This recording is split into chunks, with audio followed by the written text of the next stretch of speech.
Hello guys, welcome back another video. Today in this video we will talk about how to cancel your nature craft subscription. Okay, so if you have purchased any product of nature craft and by mistake if you have taken any subscription, how you can cancel it.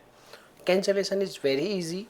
You just need to simply visit on their official website naturecrafts.com, and once you are on the official website you need to log in into your account. Okay, and once you logged in into your account you need to click on your profile icon, and once you are on this page, when you click on your profile icon at the very top side, and you will see this kind of options, your name and your address, each and everything, and there is your option also like manage subscription. Okay, you need to click on manage subscription and you will see this kind of option again.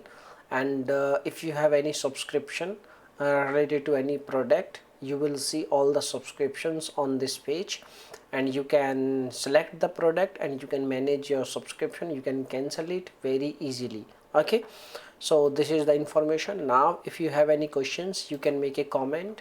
I will reply you very soon. And thanks for watching this video. Bye bye, take care, see you soon in the next video.